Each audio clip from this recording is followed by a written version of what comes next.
The following programs were originally aired live, long before the advent of high fidelity, and they were recorded using a variety of means, from direct recording onto early audio tape and glass records, to simply placing the microphone of a wire recorder in front of the speakers of a radio playing the program. I hope, however, that any variance in audio quality will not take away from your pleasure in listening to these, some of the all-time favorite shows.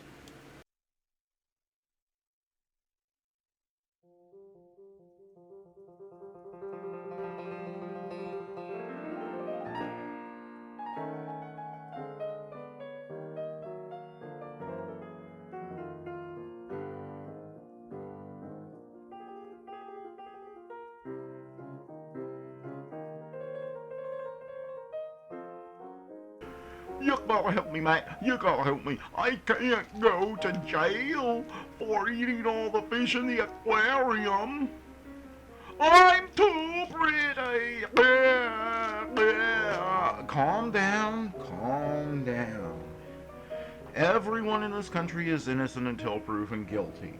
So the first step is you need to get a, a lawyer. Yeah, that's what I'll get. I'll get a regular Perry Mason. Okay. Now, do you have any money to hire a lawyer? I have my inheritance from my great grandfather. That's good, that's good. You should be able to get something with that. Is Confederate money still legal tender? You could be in trouble. No, my career is over before it began. No. No. I hate to see a seal cry. So go over there and do it, Sid. No. Let's get on with this day in history. For March the 7th, 2024. In 161, Roman Emperor Antonius Pius dies and is succeeded by co-emperors Marcus Aurelius and Lucius Verus, an unprecedented political arrangement in the Roman Empire. In 1530, King Henry VIII's divorce request is denied by the Pope. The Pope wanted to give marriage counseling a try before they jumped to divorce. See, in 1876, Alexander Graham Bell receives a patent for the telephone in the U.S. In 1912, Norwegian explorer Ronald Undersen announces his team was the first to reach the South Pole, located December 14th, 1911, 34 days before British explorer Robert Falcon Scott. In 1936, Adolf Hitler breaks the Treaty of Versailles by sending troops into the Rhineland. In 1975, Russian film Mirror, directed by Artyom Tarkovsky, starring Margareta Tirakova and Ignat Denisev, is released. In 1917, first jazz record released on a 78 by original Dixieland Grass Jazz Band for Victor Talking Machine Company. Dixieland Jazz Band One Step one side and Livery Stable Blues others. In 2009, despite being only 17 years old, Brazilian soccer star Neymar makes his professional debut for Santos. That was This Day in History. Now let's get on with the shows while I wait for my life in prison to begin.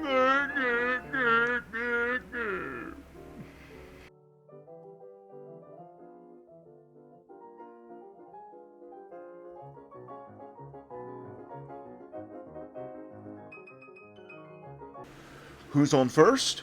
Why, it's Bud Abbott and Lou Costello. Coming up next. The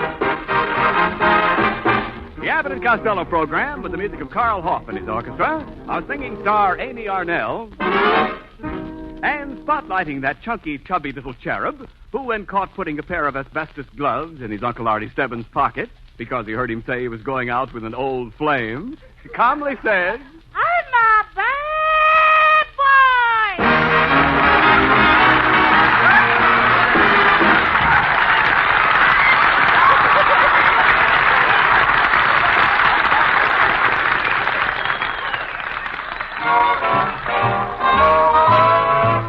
I know a little bit about a lot of things, but I don't know enough about you. Just when I think you're mine, you try a different line. And baby, what can I do? I read the latest news, no buttons on my shoes. But baby, I'm confused about you. You get me in a spin, oh what a stew I'm in. 'Cause I don't know enough about you. Jack of all trades, master of none. And isn't it a shame? I'm so sure that you'd be good for me if you'd only play my game. You know I went to school, and I'm nobody's fool. That is to say, until I met you. I know a little bit about a lot of things, but I don't know enough about you. You know I went to school, and I'm nobody's fool. That is to say, until I met you. I know a little bit about a lot of things, but I don't know enough about you. Baby, I don't know enough about you.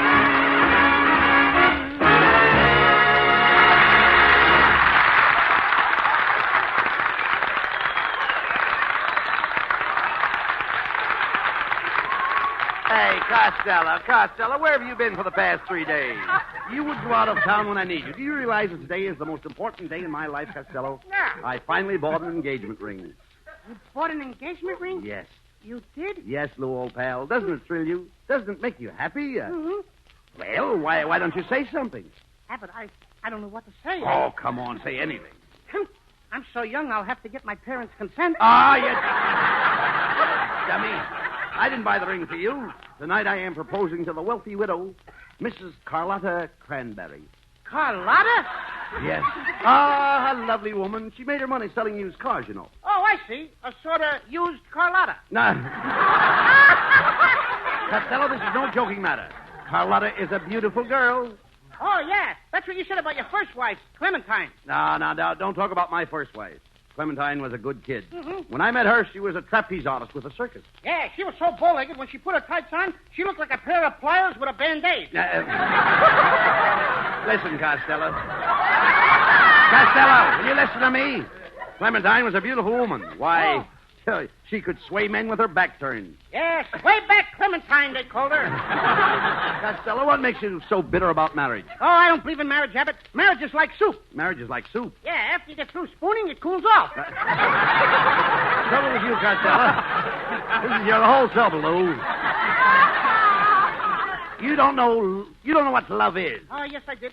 Yes, I do. Yes, you did. Make up your mind. Do you know what love is? Oh, yes, I do. Little birds make love. That we know. Little butterflies make love. Even peanuts make love. Peanuts make love. You'd be surprised what goes on inside those shells. Oh.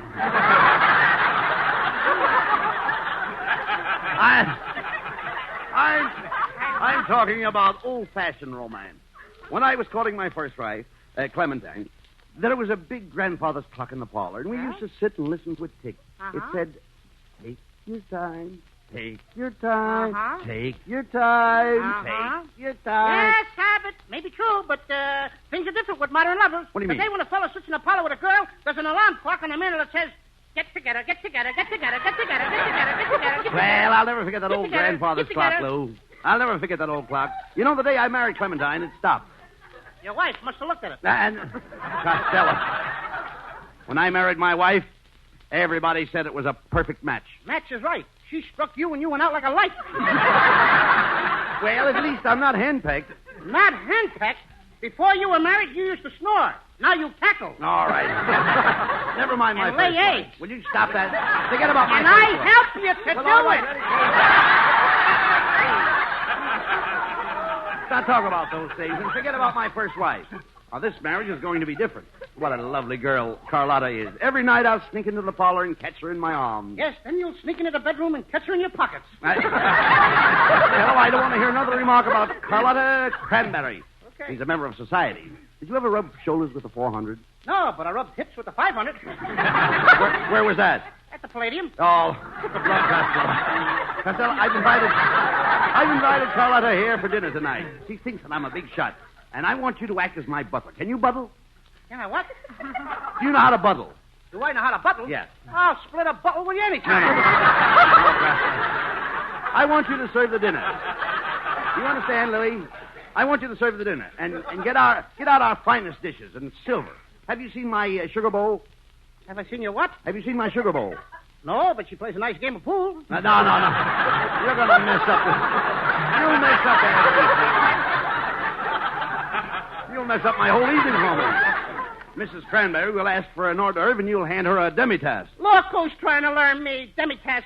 That word ain't demitasse. It's diminicy. Don't Yes, you it know? is. Diminicy. Listen, don't you know the first thing about etiquette? Now, there you go with another one. That's not etiquette. It's a tickety. You don't have to tell me about a tickety, Abbott. I'll go out and buy that book by Emily Pillar. No. You mean Emily Post? I'll read the both of them. Both of them? Yeah, I'll go from pillar to post. Oh, no. You don't have to read Emily Post. I'll tell you what to do. I'm up on all forms of social etiquette. Oh, you are, huh? Oh, yes, I am. Well, let me ask you a question, Abbott. Now, tell me this, Abbott. When you reach over to light a cigarette, will you light a cigarette with your right hand or your left hand? I light it with my right hand, of course. That shows you how dopey you are. What do you mean? Most people use the match.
Hey, Costello. Costello. Now, Mrs. Cranberry is due here at 8 o'clock, and it's my cook's day off. Can you imagine that? Now, where am I going to get somebody to cook? I'll call Lana Turner right away. Oh, Costello, Lana Turner can't cook. She always brings me to a boil. All right. When you talk sense, Costello, I have to get some food right away. I'll tell you what you do. You go around the corner to that little restaurant. You'll see a sign in the window that says Mother's Home Cooking. I'll go in and ask for Mother. Okay, I'll go right in. And then when I... What does the sign say? It says Mother's Home Cooking. Oh, why should I go in the restaurant and ask for Mother if she's home cooking? Mother isn't home cooking. Well, where is she? She's in the restaurant. Didn't you just tell me that the sign said Mother's home cooking? Well, that's right. Then how could she be in the restaurant? Does Mother live there? No, she lives at home. Then what's she doing in the restaurant? Home cooking. That sign is making an awful liar out of Mother. Wait a minute. It's after 6 o'clock. The restaurant is closed anyway. Mother wouldn't be there. Where would Mother be? Well, she's probably home cooking. Let me smell your breath. Come on, Costello. We haven't got a minute to lose. We'll have to go round to our friends and find somebody to cook the dinner or dig up some food. Yes, maybe my old girlfriend, Tessie Tinfoil. Maybe she could help us out. Well, come on. Come Let's on, go let's over go. to her house.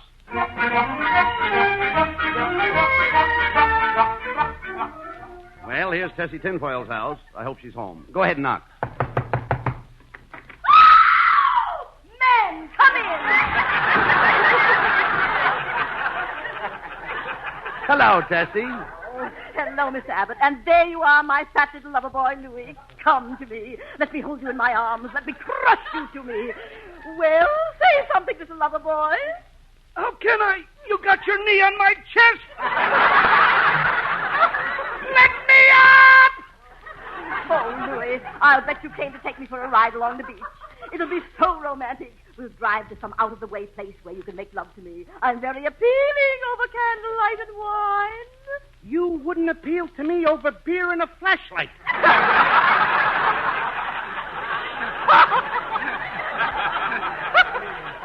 Tessie, I came to you for help. I'm entertaining a big society woman for dinner tonight, and I have no cook. Could you help me out? Oh, I'd love to, Mr. Abbott, but I've never been able to cook. I'll never forget the first meal I ever cooked. My husband sat down and ate it and left me. You mean he walked out on you? Why, no, he didn't walk out. 6 men carried him out.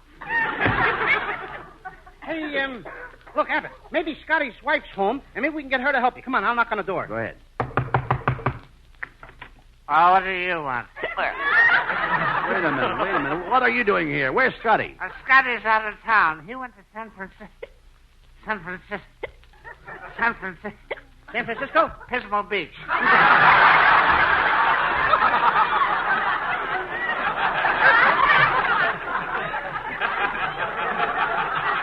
Yeah, he went down there and hired a boat to go out on the water. Water? No, thanks. I don't want to rush my stomach. Look, mister, I'm in a spot. I need somebody to cook my dinner. Oh, you came to the right place. I make a wonderful stew. Hey, look, Costello. The actress, Bessie Mae Moocher, just pulled up in front of her apartment. Yoo-hoo! Bessie! Oh, good evening, boys.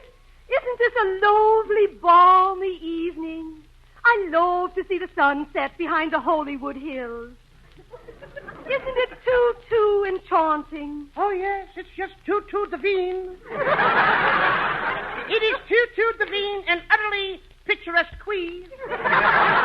Bessie, I'm in terrible trouble. I'm trying to find somebody to cook for us tonight. Could you help us out? Oh, goodness, no. I'm one of those helpless damsels. This morning, I even burned my ham. Ham? Oh, sure, Abby, you know what ham is. You'll fry it with ooze and sprinkle it with salt and pepper.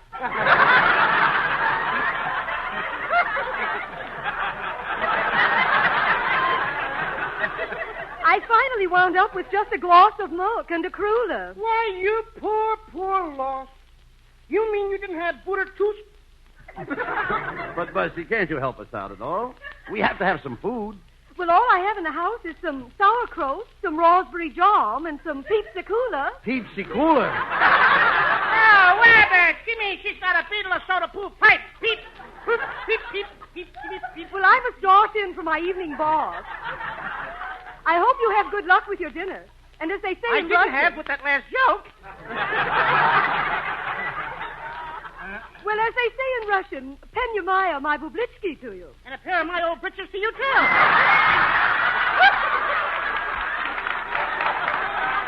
Costello, what am I going to do? My lovely Carlotta will be at the house in exactly an hour and a half.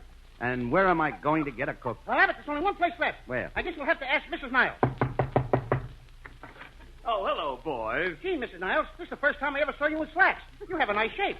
Wait a minute, Costello. My wife isn't here. Oh, pardon me, Ken. I didn't recognize you without your leash. Now, quiet. Quiet, Costello. Where's Mrs. Niles? Well, she went downtown to get a beauty treatment. She's being offered a job as a cover girl. Magazine or manhole?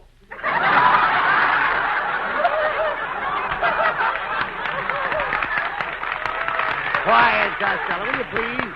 Ken, do you know where I can get somebody to cook dinner for my girlfriend and me? Well, no, I don't. The only one in the house is the French maid, Fifi. Oh, wait a minute. I'll ask her if she can cook. Fifi.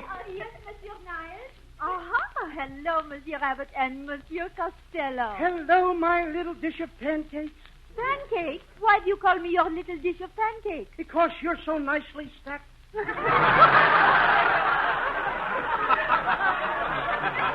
Now, cut that out, Costello. Fifi, we need somebody to cook dinner tonight. What do you say? Fifi. Oui, monsieur, I can cook anything. I can make frog leg française, frites de zette, salade de foie gras, pommes de terre jardinière. How about cement mixer, putty? Just name anything you want, monsieur, and you can have it. Come over here and kiss your poor old father. Say no more.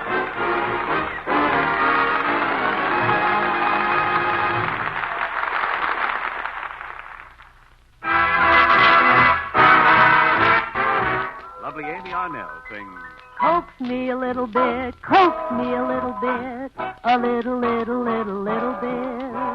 Coax me a little bit, coax me a little bit. If you want to be kissed, I'll tell you what to say. Here's what you got to say. Pretty, pretty, pretty, pretty, please. I'm gonna pout a bit till you give out a bit, and you really insist. Oh, flatter me with your flattery. You know the reason why I'm teasing. What good is something that comes easy? Oh, love is grand if you understand. It all depends the way that you begin, how soon I'm in your arms. So coax me a little bit, coax me a little bit, a little bit, a little bit, a little bit more. Oh, love is grand if you understand. It all depends the way that you begin, how soon I'm in your arms. So coax me a little bit, coax me a little bit, a little bit, a little bit. Coax me a little bit more.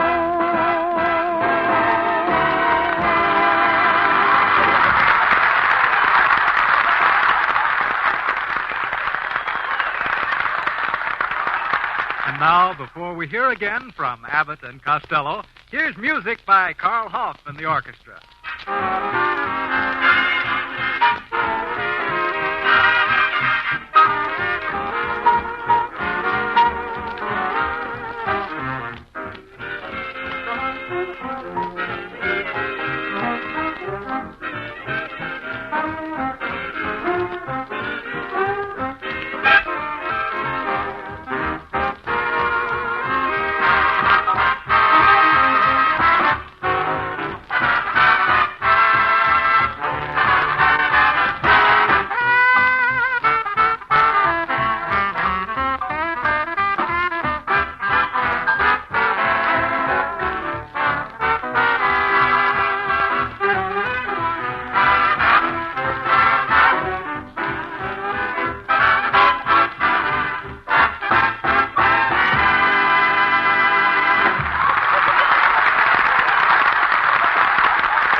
My darling Carlotta will be here in a few minutes. I told you to get into your butler suit, didn't I? Where in heaven's name did you get those striped pants? What's wrong with him? The stripes are supposed to run up and down, not around. Oh, I bought these from my Uncle Petey Reed. He just got out of Alcatraz. Oh, I knew you'd do something stupid. It's a good thing I sent for Professor Melonhead. He's coming here to teach you the duties of a butler. Now, wait a minute. That must be him now. Come in.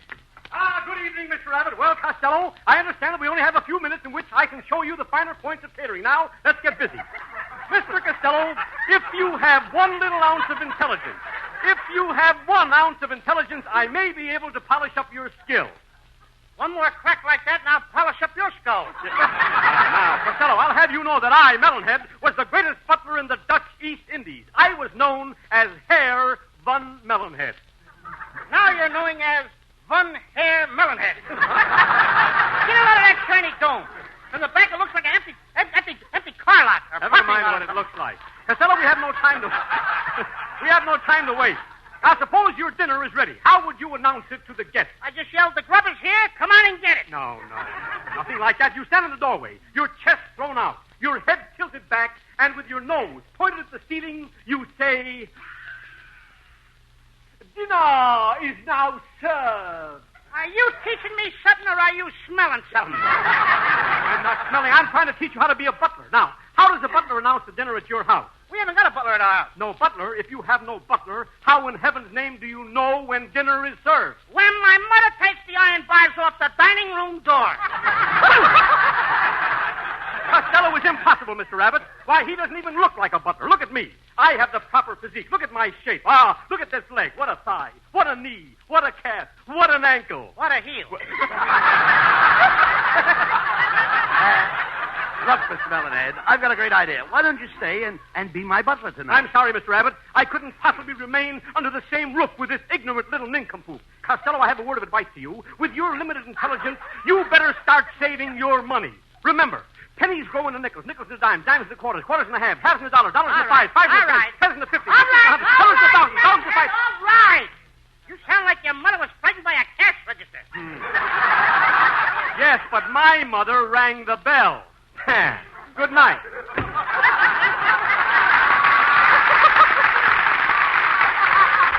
What an ugly individual. Oh, I wouldn't say that, Costello. There's something about Melonhead's face that grows on you. I'm glad it didn't grow on me. Oh, Costello. Fibber McGee. No. This must be Carlotta. Oh, answer the door, Costello, and for heaven's sake, remember you're my butler. Gee, I'm so nervous, Costello. Hand me a drink of water, will you, please? Here you are. Thanks. I'm still nervous. I can feel my stomach jumping inside. Don't look now, but the water you just drank had 3 goldfish in it. Oh, you fool, answer the door. Good evening, my good man. Is your master in? Hey, Abbott! Is this Halloween? I thought not. Lady, take off that mask. I'm not wearing a mask. Well, then put one on. I'm here for a dinner engagement with Mr. Abbott. Oh, you're Mrs. Loganberry. Young man, the name is not Loganberry. It isn't Strawberry. It isn't Huckleberry. It's the same Cranberry. Well, you better come in before the kids in the neighborhood give you the raspberry. What's going on here? Oh, my dear Carlotta, I'm so sorry. This young man is very new. One more remark from him, and he'll never get old. Costello, don't stand there. Take Carlotta's coat. Take a coat? Take her coat. Go ahead. Oh, mink, eh? Me? Excuse me, the wind just changed. Mr. Abbott, it was so nice of you to ask me to dinner. Oh, the pleasure's all mine, Mrs. Cranberry. Oh, please, not Mrs. Cranberry. Just call me Carlotta. And you can call me Buddy. Oh, and you can call me Causey. And you can call me Butsy. And you can call me when this is over. Bugsy, darling, what an impertinent man. I have a feeling that I've seen this butler someplace before. It could have been at the Hollywood Legion Stadium last Monday night. What would I be doing at the Legion Stadium? Weren't you in a semi wind up with the sweetest angel? Carlotta, darling, I must go into the kitchen and see how dinner's coming.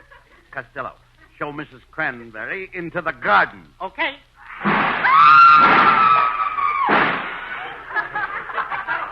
Costello, what happened? Did you show Mrs. Cranberry into the garden? Show her? I thought you said throw her. Speak to me, Carlotta. Where are you? Oh, here I am, stuck among the cabbage heads. Which head is yours? I'm the one with the lipstick. It's a good thing she didn't fall into the tomatoes. We'd have never found her. Come, Carlotta, I'll help you to a chair. Costello, please, do something right. Put some romantic music on the Victrola. How about the beer barrel poker? Beer barrel poker? That isn't romantic. It is if you drink the beer first. Dudley, dear, I can't stand much more of this. Send that horrible person away. Costello, go into the kitchen and finish up preparing the food. Carlotta, sit down here at the piano and sing something for me. Oh, I'd be glad to.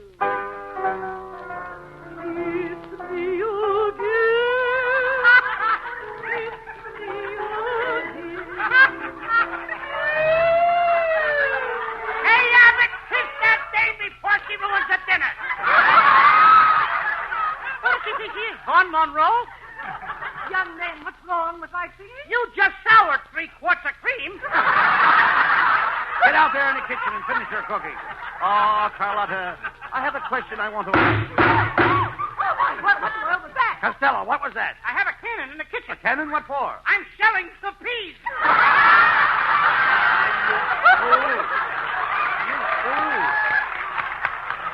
Get back in the kitchen. Oh, Carlotta, I've wanted this moment alone with you. Say that you will be mine. Say that you will marry me. Oh, Buddy, darling, I'm so young. I must get my parents' consent. Oh, darn that doorbell. Molly, after Costello, answer that door. Oh, I got it. There's a young man here to see Mrs. Cranberry. Right this way. Albert, what are you doing here? I just had to see you, Grandma. Grandma? Oh, Albert, you stupid boy, I'm ruined. Why did you have to come here to see your grandma? You spoiled the happiest moment of my life. Don't blame the kid, Grandma. He just came here to do you a favor. What do you mean, a favor? He told me he knew that you were coming here for dinner tonight, so he brought this for you. What is it? Your teeth.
Now here are Bud Abbott and Lou Costello with a final word. Well, Costello, you certainly ruined things for me with Mrs. Cranberry tonight. But I phoned another girl and made a date with her. I expect her here any minute. Oh, Mr. Abbott, there's a lady out here to see you. Tell her to come in now. Oh, no, you don't, Costello. I'm not going to have this lady come in here and be insulted. I promise I won't say nothing bad about her, Abbott. Do you promise? I promise. Well, then, okay. It's all right for her to come in. You hear that, Niles? Wheel the old dame in. Good night, folks.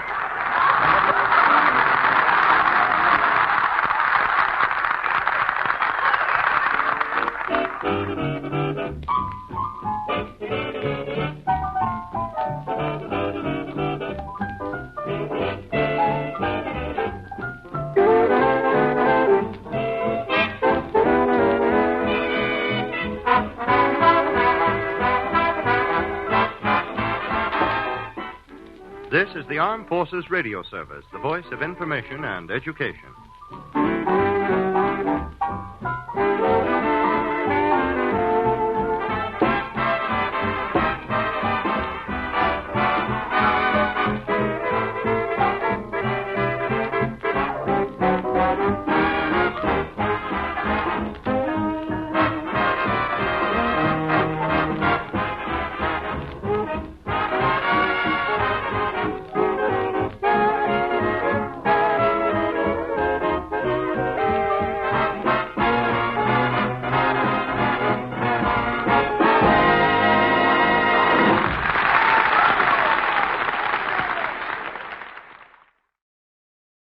Now let's join a true legend of American comedy who also entertained troops for nearly 60 years, Bob Hope.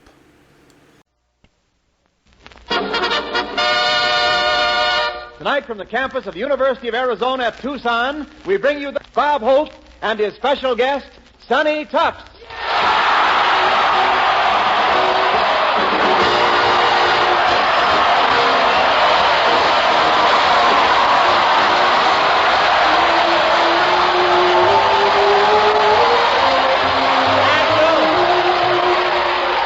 Thank you very much.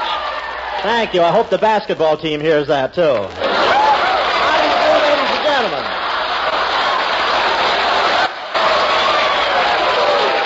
Well, here I am in Tucson, Arizona. That's a sand dune with traffic lights.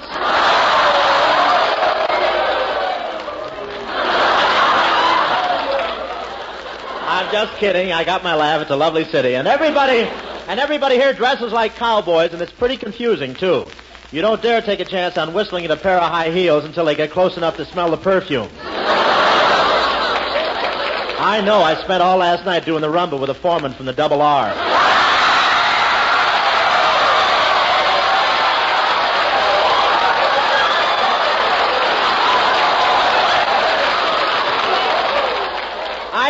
At some ranch. I came here at the request of the Academy Award Committee. When I asked them for my Oscar, they suggested I go to a place with a very warm climate. I used to live in the West, you know. I punched cows for 5 years, and somebody showed me how to milk them.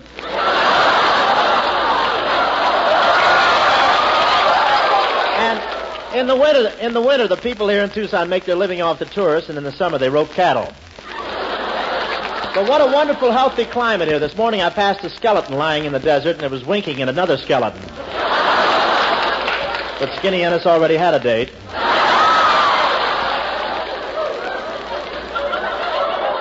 And they're so proud of their health record here, they don't have an obituary column. If somebody dies, they just say he got in bad with Dick Tracy. Yes, sir, it's really dry here, and it's wonderful. These students can throw a spitball, and by the time it reaches the teacher, they're exonerated by evaporation.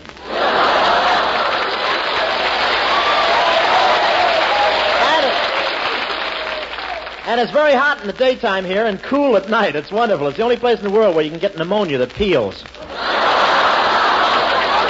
And they're so proud of their dry climate here in Arizona.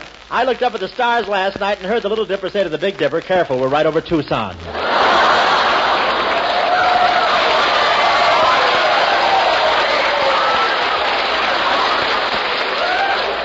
Yes, sir, it's really dry. They're so desperate for moisture around here. The gophers tease the rattlesnakes just to get them to hiss at them. And this is Rodeo Week here in Tucson. Rodeo Week, that's the week everybody dresses like Crosby.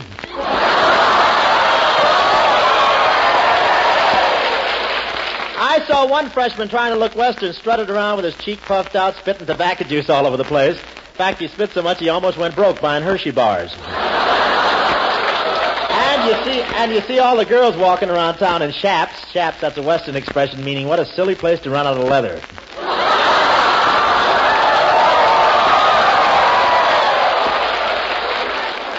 And some of these students even wear bandanas around their neck, but most of them get up early enough to wash.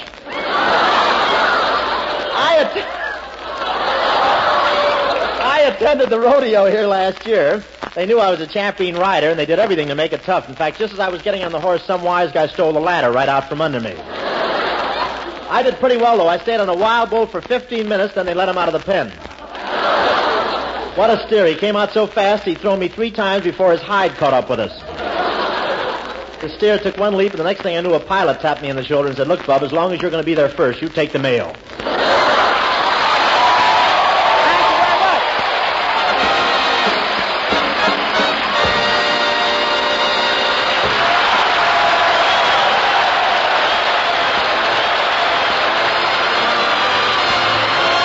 Here comes Francis Langston.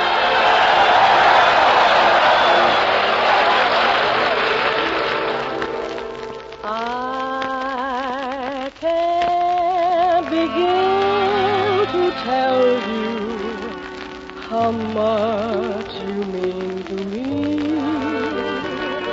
my world would end if ever we were through. I can't begin to tell you how happy I would be if I could speak my mind like others do. I make such pretty speeches whenever we're apart,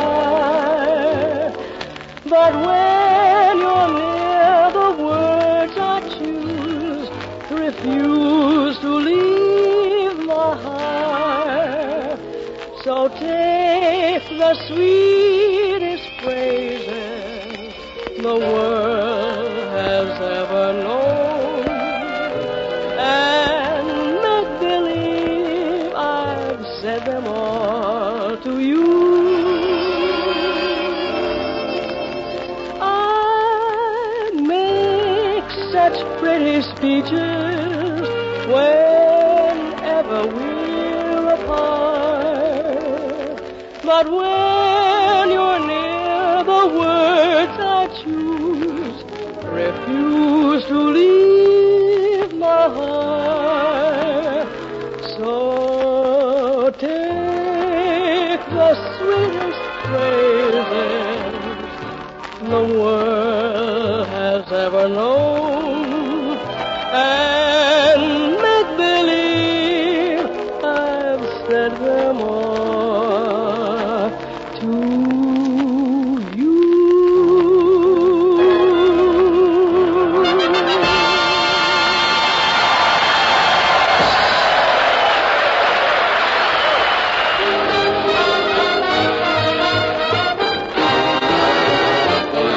When Madame Pompadour was on the ballroom floor, that all the gentlemen obviously the Madame had the cutest personality.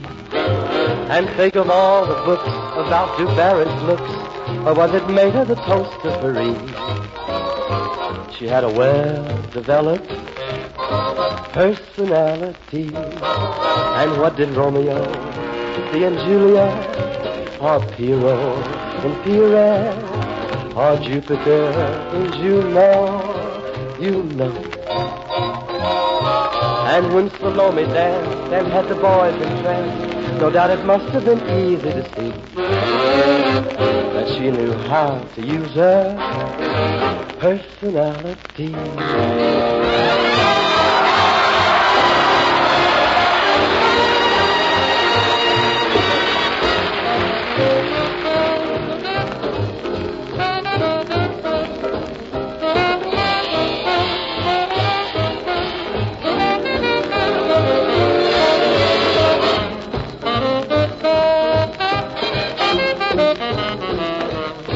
And what did Romeo see in Juliet?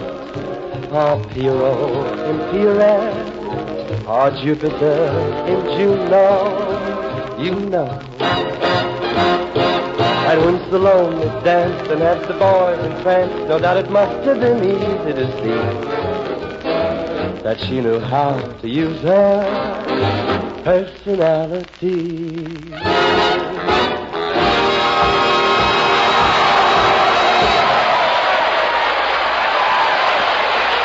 Wonderful, Skinny. That's swell. That's Skinny Ennis singing Personality. Little song from Road to Utopia, starring Dorothy Lamour and a cheese grafter. And now, I have pleasure in presenting one of my good friends who has become one of Hollywood's most popular and capable stars. You've seen him in any number of successful screen efforts, and you'll soon see him again in Paramount's Miss Susie Slagle. Here he is, that big blonde boy. Here he is, Sonny Tufts, right here.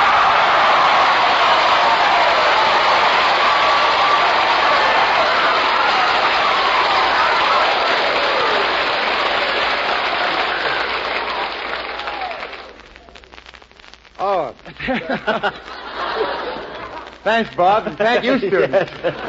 How long can you bow, after all?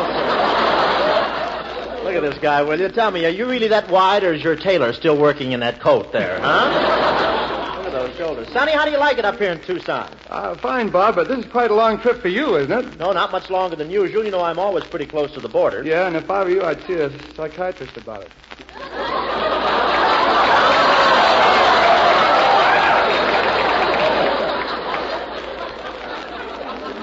You be careful, Tufts. The bigger they are, the harder I fall. I mean, you know, Sonny, we're lucky to be here in Tucson during Rodeo Week. Rodeo Week? Yeah, that's the week everybody has to wear Western outfits to give their regular laundry a chance to be sent back from home.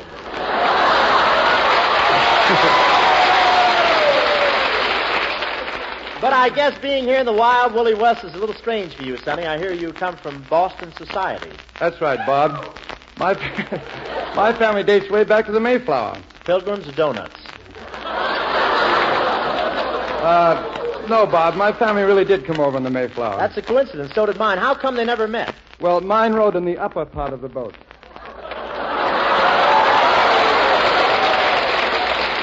Yeah, well, mine had fresh milk all the way across. But anyway.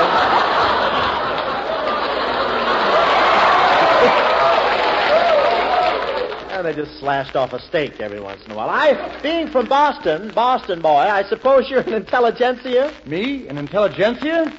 What's wrong? Is it dirty?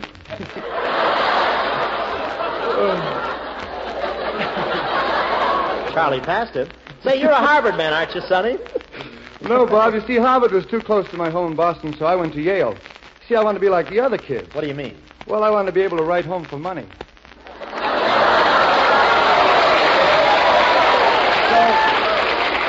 So you went to Yale. Did you get your sheepskin? Sheepskin? Why, Bob, at Yale, they give out nothing but mink pelts. Mink pelts? Well, tell me, what is your latest Paramount picture, Miss Susie Slagle, about? Well, look, Bob, we can talk about my picture later. Tell me about that Road to Utopia. Oh, no, you're my guest. Let's talk about Susie No, Slagle. Bob, I insist on you talking about the Road to Utopia. Well, if you insist, but I'd rather talk about Susie Slagle than the Road to Utopia. Well, that ought to keep Paramount happy anyway. And, of course, and Marty Lewis, too, and, of course, they aren't crying about my winning an Oscar either. You win an Oscar? Now, look, who do you think you're talking to, a freshman? All right, I'll prove it. I'll get Frances Langford over here. She'll tell you I got an Oscar. Francie, oh, Francie. Hello. Say, Francie, tell Sonny about the Oscar that I... Well, Miss Frances Langford.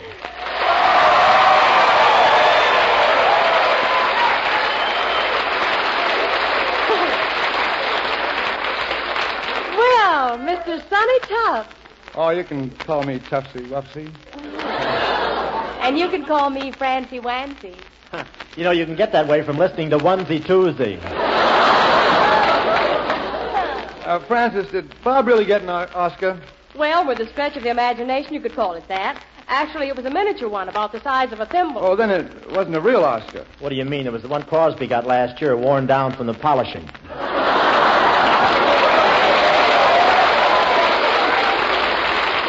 Say, Francis, wasn't that something when I hid that Oscar in the chandelier instead of handing it directly to Ray Milland? Yeah, and Ray Milland almost didn't get it. What do you mean? Well, you turning out the lights, running for a stepladder, and yelling, "Finders, keepers." Well, all's fair in love and Oscars. But I really must admit you look quite nice in your tuxedo, Bob. You really think so, Francis? Say, are you sure that was your tuxedo? Certainly, Sonny. What makes you ask that? Oh, nothing, but when I came in through the stage door, I noticed one of the waiters from Ciro sitting there in his underwear.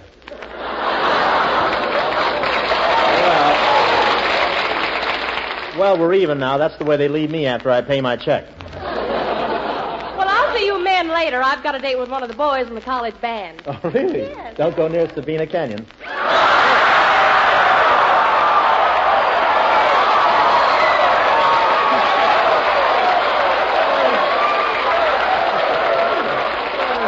That's where they study flowers here in Philly.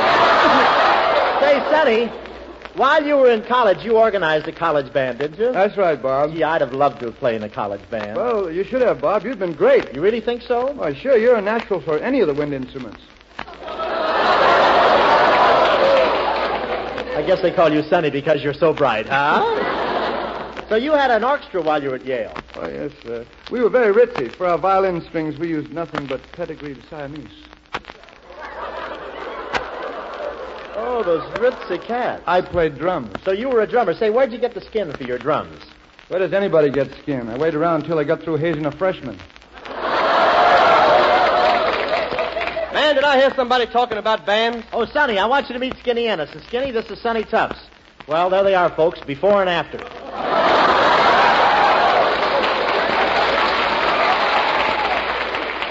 This is Skinny Ennis? Yep.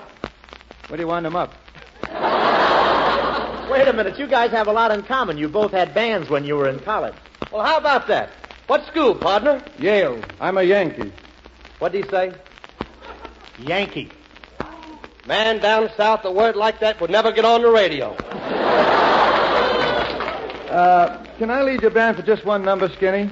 Help yourself. All right, Yankee. boys. Sorry. All right, boys. Marching Through Georgia. A 1, a 2, and a hit it.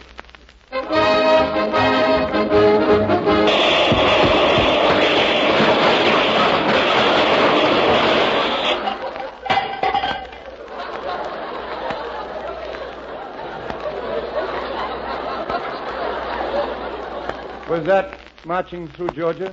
Yeah, the way we play it, General Sherman gets stopped cold at the border. Thank you, Sonny. Here's Francis Langston.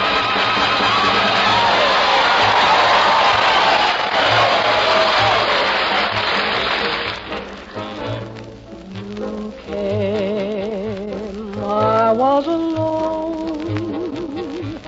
I should have known you were temptation. You smile, luring me on.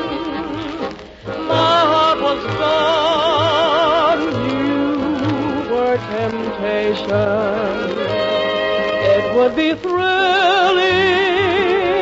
if you were willing. If it can never be, did you leave? For you were born to be kissed. I can't resist. You are temptation, and I'm yours. Here is my heart. Take it and say we'll never part. I'm just a slave, only a slave to you. Temptation, I'm yours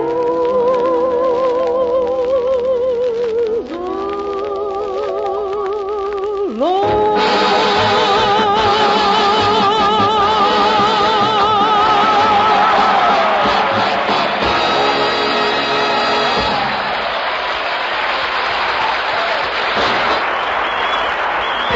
Here comes Skinny Ennis.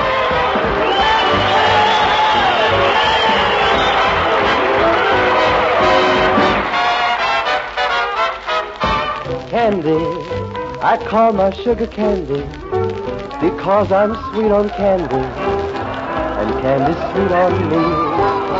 She understands me, my understanding candy, and candy's always handy when I need sympathy.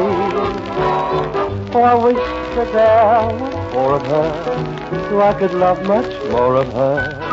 She has taken my complete heart, got a sweet tooth for my sweetheart, Candy. It's gonna be just dandy the day I take my candy and make a man of her.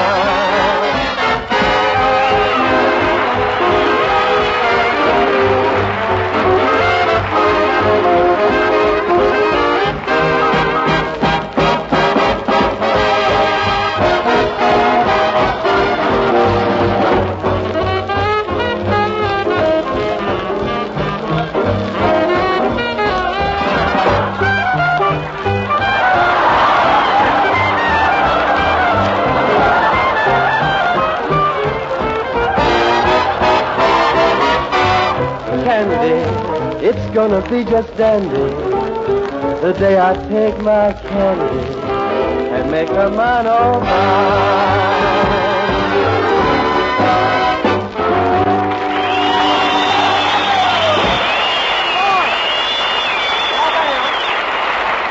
That was Skinny Ennis singing and Kelowna dancing, and here we go.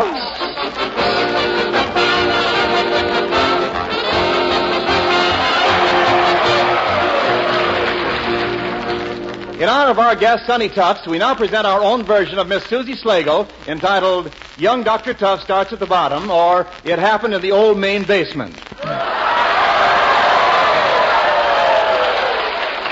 If the characters portrayed show any resemblance to people living, you can be sure they're not the patients. As our story unfolds, we find two young interns, Bob Hope and Sonny Tufts, witnessing their first operation. I can't stand this, I tell you. Get me out of here. I'm going to pass out quick. Somebody get me some water. Bob, pull yourself together. Pull myself together? Yeah. Pull yourself together. After all, you've seen a splinter taken out before. Yeah, but not out of me. That's the last time I'll ever sit down in the cactus. Calling all doctors. Calling all doctors. Go over at once to the University of Arizona. Freshman has eaten 47 hamburgers, 123 hot dogs, 200 chocolate sodas, and 96 banana splits. That is all.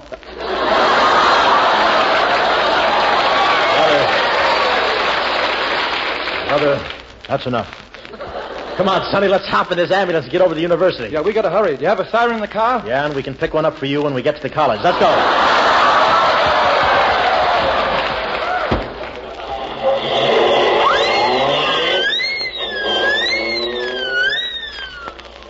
Here's the place.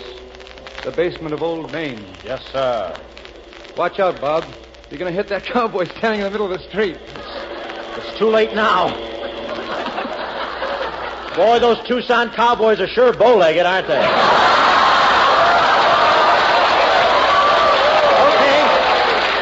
Okay, stop the car, Sonny. Yeah. Yeah, let's go in. Here's the place. The basement of Old Main. Yeah, we're right there again. Yes, sir. Well...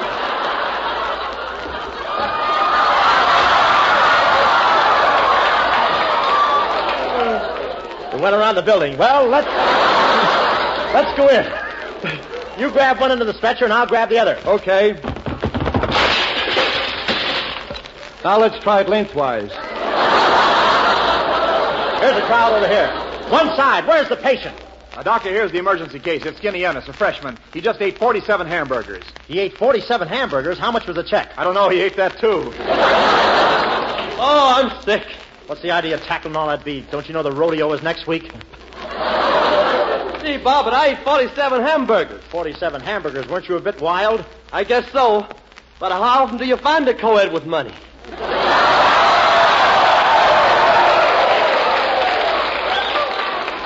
This is serious. Dr. Tufts, put this patient in the ambulance. Okay. Skinny's in bad shape. We'll rush him right to the operating room. But the operating room is closed at night. That's all right. We'll slip him under the door. Get in the ambulance. Down the main street. Maybe we can pick up some new patients on the way back. We don't need any more patients. Okay, then I'll get off the sidewalk. Well, here we are at the hospital. Attention, nurses. Emergency case at side door. Emergency case at the front door. Emergency case at the back door. We're busy little bees tonight, aren't we?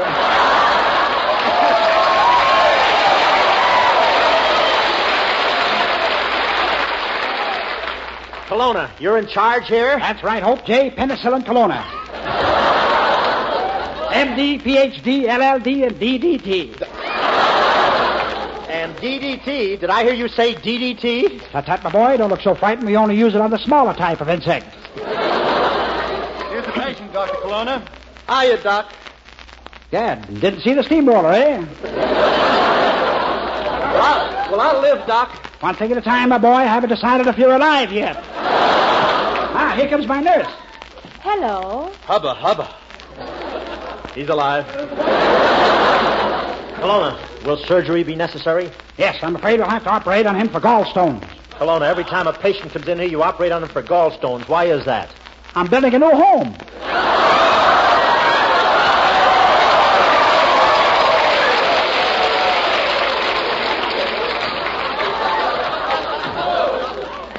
Say, let me see now. Professor, the patient here is a college freshman. Oh, in that case, we can save the ether. Okay. Prepare the patient for an operation. Tux, Hope, you will assist me. Nurse, prepare the patient for surgery. What are my chances, Doc? With men who know Kelowna best, it's rigor mortis, 2-1.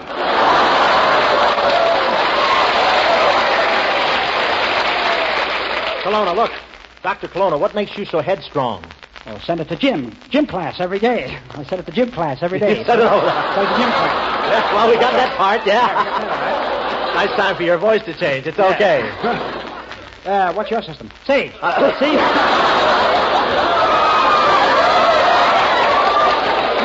I gotta go. You'll I have gotta a go. strainer on the mic. I do, yeah. Say, I'll see you later. Hope I have to operate on one of the students. He just swallowed a bottle of Coca-Cola. He swallowed a bottle of Coca-Cola? How did that happen? Short straw, long lips. Say, nurse, you take charge here till I come back. Yes, doctor. Hi, nurse. Well, hiya, nurse.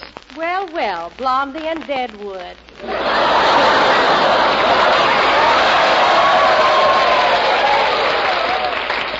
Hiya, Starchy. Hiya, tall, dark, and antiseptic. For a change.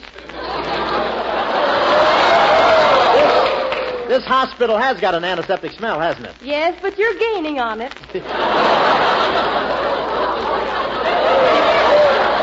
Did you just wander in here accidentally, or is this the pill department? Well, are we ready in here?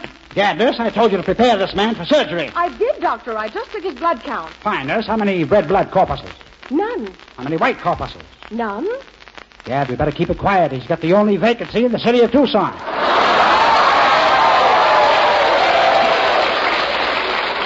Well, let's get to it. Hope, you start the operation. Okay, I'll start it. First, I'll check his condition. Pulse. Pulse. Respiration. Respiration. Heart. Chaperone marks.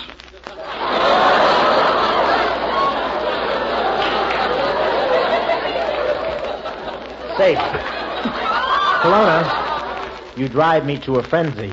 Okay, Hope, and be sure to ask her if she's got a frenzy for me. All right, let's go. Now, men, let's get ready to operate. First, we'll wash up. Okay, Professor.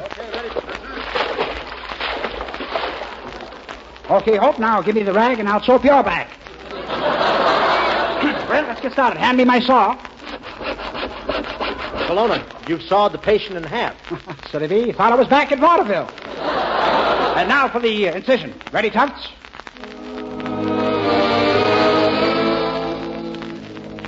Forceps. Forceps. Sponge. Sponge. Lawnmower. Lawnmower? Yes, mustache keeps getting in the way.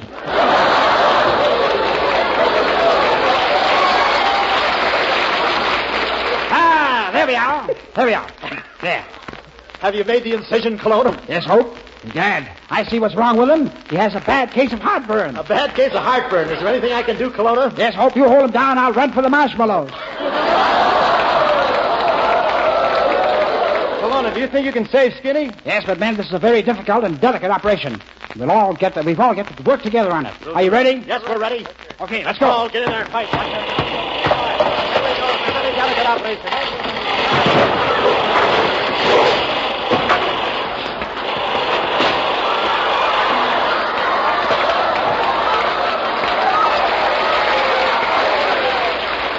Don't let this discourage you, folks. Miss Susie Slagle is still a good picture.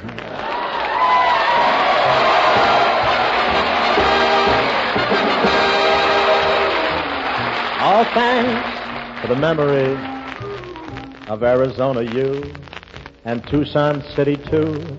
Our welcome here was quite sincere, of the West tradition true. And we thank you so much.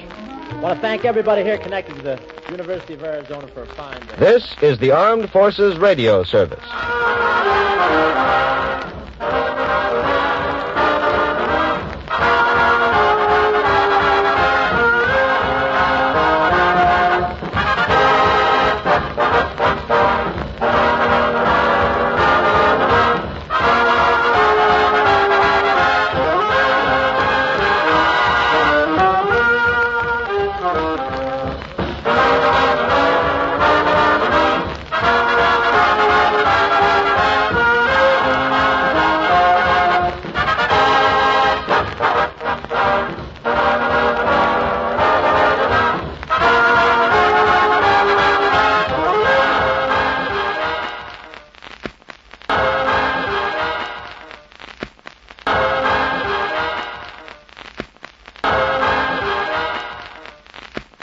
True crime stories of the 1940s and 1950s are up next with Jack Webb's Dragnet.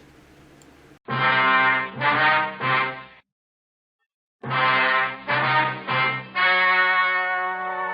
story you are about to hear is true. Only the names have been changed to protect the innocent. Fatima Cigarettes, best of all long cigarettes, brings you Dragnet.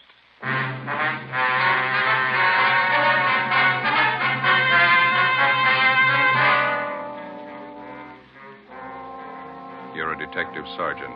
You're assigned to hit-and-run felony detail. A dead body is found in the streets in the early hours of the morning. There's only one clue, a set of skid marks on the pavement. Your job, find the killer. If you want a long cigarette, smoke the best of all long cigarettes. Smoke extra mild Fatima. Yes, Fatima is the king-size cigarette which contains the finest Turkish and domestic tobaccos superbly blended to make it extra mild, to give Fatima a much different, much better flavor and aroma than any other long cigarette. That's why Fatima has more than doubled its smokers coast to coast. Enjoy extra mild Fatima yourself. Best of all, long cigarettes. It's wise to smoke extra mild Fatima. It's wise to smoke extra mild Fatima.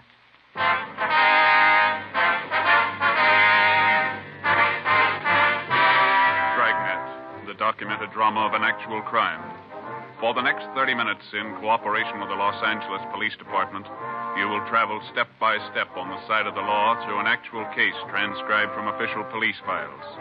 From beginning to end, from crime to punishment, Dragnet is the story of your police force in action. It was Monday, April 19th. It was windy in Los Angeles. We were working the day watch out of traffic division. My partner is Ben Romero. The boss is Lieutenant Calfee, Commander AID. My name's Friday. It was 7:55 a.m. when I got to the second floor at 123 South Figueroa Street. Accident investigation. Hit and run felony detail. Hit and run felony. Morning, Joe. George? Yeah. How is it? Oh, it's not much better. Still aching. Oh, rough. A lousy thing kept me up most of the night. Check with that dentist I told you about? Yeah, I did. Says it's a wisdom tooth. See? This one here. Oh, yeah. Says got to come out. Supposed to go back and see him today. That's rough. Remember, a friend of mine had his wisdom teeth out. Hurt like the devil. Terrible. Finally pulled him. Ached for 5-6 days after. Roger. Excuse me, Joe. Yeah, McD. Better have a 15-7 on that follow-up you handled yesterday, huh? Okay. I got most of it down. I'll finish it up. Friday? Hi. Ben come in yet? He's down the record bureau. Let's see that jaw of yours. Hasn't gone down much. It's a bad wisdom tooth. Dentist says he's going to have to yank it. Bum deal, eh? That's the first time I ever had any trouble with him. I remember a few years back, my sister Gertrude had trouble with a wisdom tooth in Pacton. Yeah? Whole side of her face was swollen. Poor kid was in terrible pain, full week. Even after they pulled it still hurt. Hi, Joe. Picked up the overnight reports down at Records, Mac. Here, Oh, thanks, Ben. This one on top here. I'd like to have you two check it out. Dead body report. Yeah. They left me a note on it. That's about all. Hard to figure. What's the story? Just what you see in the report. The victim is Edward Raymond Stokes, 732 Delano Street, apartment 2. His body was found in the gutter near 63rd and Vermont, 3 o'clock this morning. No witnesses. Only one piece of evidence. Yeah, see, they got it listed here. Skid marks near the body. Is that all? That's it. Parent hit and run. Where's the body, man? Neighborhood mortuary out there. Emerald Hills Funeral Home. One of the deputy coroners handled the body. A fellow named Joe Larimore. Anybody claim it yet? No. Okay. Ben, you ready? Yeah, let's go. We'll check you later, man. Yeah. If you need any help, I've got McClellan and Rogers on hand. Right. How do we manage to draw all the choice ones? I don't know. Skid marks and a dead body. Yeah. Oh, say, I almost forgot. How's your jaw? Oh, it still hurts. Oh, it's tough. Yeah, it's still swollen. Mm-hmm. What did the dentist say? Wisdom tooth. Oh, it's miserable. Yeah. Wife had the same thing a couple of years back. Dentist tried to yank the tooth, and it broke right in two. Finally got it out. That's good. Funny thing about wisdom teeth. What's that? After they pull them, hurts for 5 or 6 days.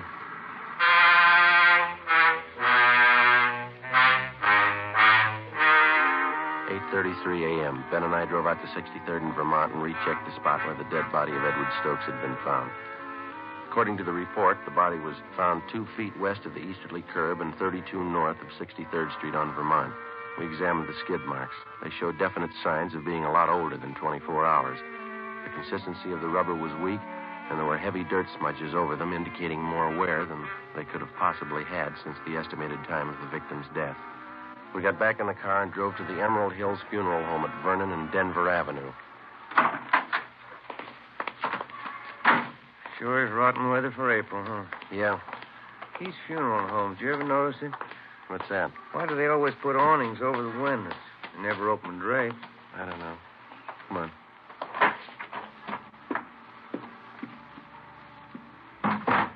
Funeral going on. You know where the office is? There's a brass plate on that door over there.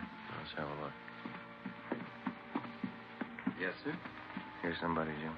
Oh. Gentlemen, may I be of service? Police officers. I'd like to talk to Mr. Larimore. I believe he's a deputy coroner. I'm Mr. Larimore. You came about the hit-and-run victim? Yeah, that's right. This is Sergeant Romero. My name's Friday. We'd like to check the body if we could. Certainly. It's back this way. I understand you moved the body from the scene of the accident here to the mortuary. Yes, that's right. Early this morning. Unusual case. Careful, there's 2 steps down just inside the door. Thank you. Why do you say it's unusual, Mr. Larimore? Well, here, let me show you. There. Now, for one thing, the victim had a basal skull fracture. I don't know about you gentlemen, but in the hit-and-run cases I've handled, a basal fracture's a pretty rare thing. Well, it is possible, isn't it? Yes, it's possible. Anything's possible, as they say. But it's not usual. A few other things here, too. Yeah. Notice the victim's knee here. Single clean cut. Also, these wounds on the head. I've never seen anything like it in hit-and-run cases I've been called on. Yeah, that wound on the knee doesn't jibe, does it? If he was hit by a car, the knee should be skinned up quite a bit. Exactly.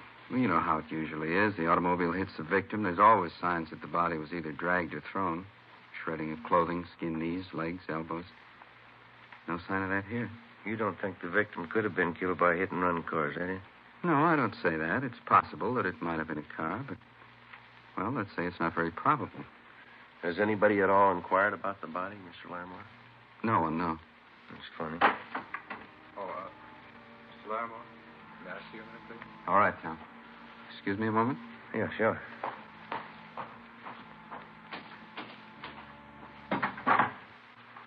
Well, Yeah. where do we start? I don't know. Maybe we won't have to. Another lead like this, and we can turn it over to homicide. Sergeant? Yeah? There's a young lady in the lobby. Yeah. She wants to claim the body. The girl was shown the body. She identified it as that of Edward Raymond Stokes. She gave her name as Marion Fuller, the victim's common-law wife. After she recovered from her shock, she asked if she might sit down for a while and rest. We took her into one of the offices in the mortuary, and Ben got her a glass of water. She told us that she had last seen Stokes alive at about 1 a.m. that morning. They'd been drinking together at a neighborhood bar on Vermont Avenue between 63rd and 64th Streets, half a block from where the victim's body had been found sprawled in the gutter. Why don't you sit down over there, Miss Fuller? Thanks. How long did you know Edward Stokes, Miss Fuller? About 6 years. On and off. We've been together pretty much the last couple of years, though. Oh, my head. Would you mind telling us exactly what happened while you were with Stokes last night? Everything you can remember? I can't think. This headache's killing me. I wish you'd try, Miss Fuller. It's important. Well, Eddie and I had dinner together at the Spanish Oven, place down on South Fig. That was about 7:45. Then we drove out to the Brown Barrel in Vermont, the bar I told you about. Yeah. Eddie and I go there most of the time. We stayed there and drank, played a little shuffleboard. Oh. Yeah, go ahead. Oh, we stayed too long. Drank a little too much. I started talking to this fella next to me, and he got sore. Always got jealous when he was drunk. Poor Eddie. Did Eddie fight with this other man, Miss Fuller? No, I stopped him. That made Eddie mad. He never could drink right. He always wanted to pick a fight. Who was the other man, you remember? No, I don't. I guess I had a lot to drink, too. He's just some guy at the bar. His headache. Well, it's not going to take much longer. Just a few more questions. That organ's getting on my nerves.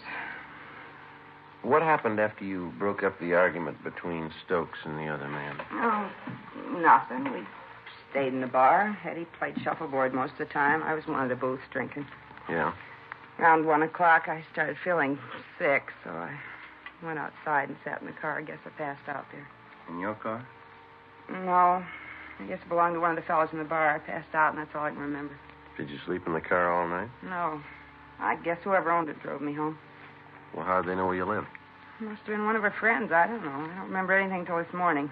They phoned me up and said Eddie was dead. Who phoned you, Miss Fuller? One of our friends. I don't remember. I had a rotten headache. Well, you can do better than that. I tell you, I don't remember. They phoned and told me Eddie was dead. Somebody ran Eddie down. All right. Where are we going? Downtown. We'll have a stenographer take your statement. Oh, I've got a terrible hangover. I've never had one as bad as this. Neither has Eddie. Let's go.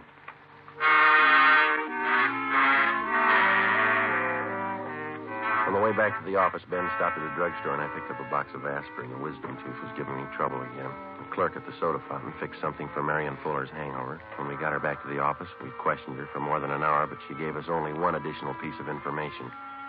The victim, Eddie Stokes, had been married before and divorced. His ex-wife lived out in the valley with their 2 children, and on several occasions she came to see Stokes at the Vermont Avenue bar when he failed to make the monthly payments for the support of the children. Each time, they'd argued bitterly. We had a police stenographer take the Fuller woman's statement, and then she was released. 10:45 a.m., Sergeants Rogers and McClendon were assigned to check out the Vermont Avenue bar where Stokes had last been seen alive. Ben and I drove out to the valley to the home of Catherine Stokes, the victim's former wife. She met us on the front porch. Inside, it sounded like one of the children was practicing the piano. We told her what had happened. Last week, I think it was. Yes, Thursday last week. Eddie hadn't sent any money for the kids' support for 3 months. I hated to chase after him like that. There wasn't anything else I could do. Where did you meet him, Miss Stokes? That bar he used to hang around. It's over on Vermont, called the Brown Barrel or something. Mm-hmm. Oh, wouldn't you like to come inside? Yes, thank you.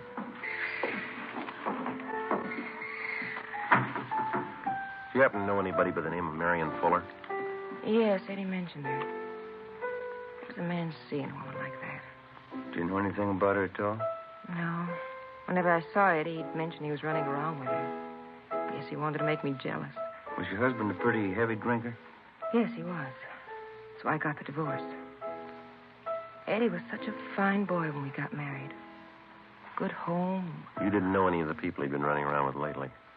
No, just the Fuller woman, that's all. Can you think of anything at all that might possibly have a bearing on his death? No. Eddie was probably drinking, wandered in the street, and a car hit him. I don't know. Oh, there's the bakery man. I've got to get some bread and a few things. Excuse me? I think that's about all, don't you, Joe? Yeah. I'll tell you, I'll leave our card here, Miss Stokes, in case you want to contact us for any reason. All right. It was so wonderful when we were married, Eddie and I. My folks gave us this house as a wedding present. We got wonderful presents. Yeah. We had everything we wanted. A car, nice house, kids. It was wonderful till we started drinking. Then everything went. Job, everything. Started all of a sudden. I never knew why. Yes, ma'am. How do men get that way? How do they start? I don't know. We only see a part of it. Yeah? When they finish.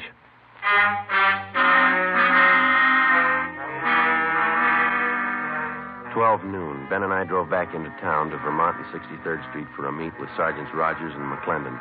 They told us that they checked out the bartender who'd been on duty the night before and also 7 of his customers. Their stories were almost identical. Each of them remembered seeing Eddie Stokes at the bar. Each of them remembered he was playing shuffleboard, that he was drinking heavily, and that he left the bar at about 1:45 a.m. All of us had the idea that for some reason the bartender and the customers were lying. In most cases, it's hard to find 2 witnesses who tell identical stories, let alone 7. For the rest of that afternoon, Rogers, McClendon, Ben, and I spent our time canvassing the neighborhood in the vicinity of the Brown Barrel Tavern. 4:45 p.m. We talked to the proprietor of a small grocery store 2 blocks down the street from the tavern. He told us that he rarely visited the bar, but that he thought that the man who ran the butcher shop next to his place, Mr. Eugene Murray, was a regular patron of the Brown Barrel. So we went next door. Would you make that 2 pounds of ground round, Mr. Murray? We're having company tonight. Yes, ma'am. 2 pounds. Nice looking meat, huh, Joe? Yeah, the steaks look good, don't they? Mm-hmm.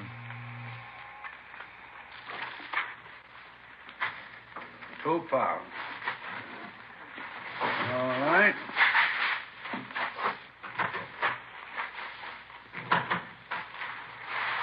Anything else now, Mrs. Gibney? Got some nice fresh kidneys today. No, George won't touch kidneys. That'll be all. You put it on the bill, won't you, Mr. Murray? Yes, ma'am.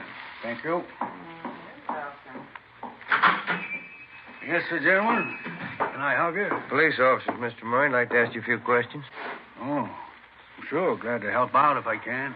Have you ever been in the Brown Barrel Tavern down the next block there? Brown Barrel? I go there all the time. Say, would you mind if I fix up an order while we're talking? The customer's going to pick it up in a couple of minutes. I don't like to keep him waiting. Sure, go ahead. I got to go to the ice bar. When's the last time you were in the Brown Barrel, Mr. Murray? Last night, wife and I went to the movies. One of them English pictures. Lousy picture. We dropped in at the barrel on the way home for a beer. About what time was that? Pretty close to 2. What's the matter? Some kind of trouble? Did you notice anything unusual while you were in there? Anybody fighting or arguing? No, we were only in there a couple of minutes, but now that you mention it, there was something funny happen. What was that? Well, the bartender, Carl, and a half dozen of the neighborhood gang were back in one of the booths talking together. They seemed kind of nervous, and none of them seemed to be having a good time. Yeah. The wife and I yelled hello at them, but they kind of gave us a go-by. Then this drunk came up to us. And he, say, officer, would you reach that knife for me? Which one? That one. Oh, yeah, here you are. Yeah, thanks. Go ahead. Yeah, well, this drunk came up to us and whispers to me, say, you better get out of here. There's been a fight. Hey, isn't that a beautiful piece of meat? Well, I didn't pay much attention to him. He was pretty drunk, could hardly understand him. I guess they have a lot of fights in there anyway. Is that all he told you? There'd been a fight? Yeah, that time. But he came back a couple of minutes later and whispered the same thing. You better get out. There's been a fight, he said. The wife and I just laughed at him. Mm-hmm. He said, I know all about it. A guy's been murdered.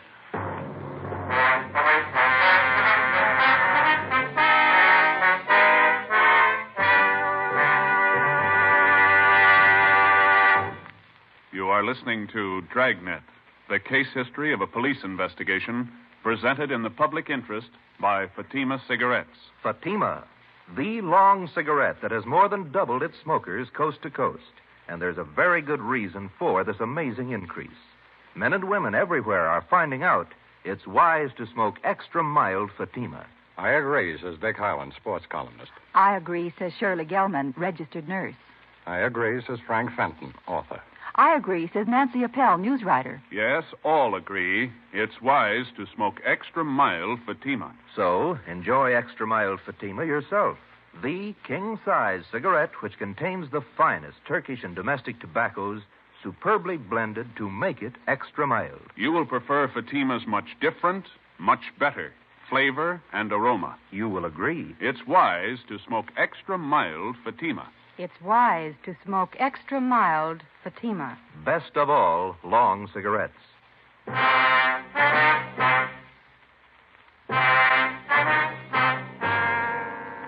6 p.m. Ben and I went back to homicide to turn the case over to them.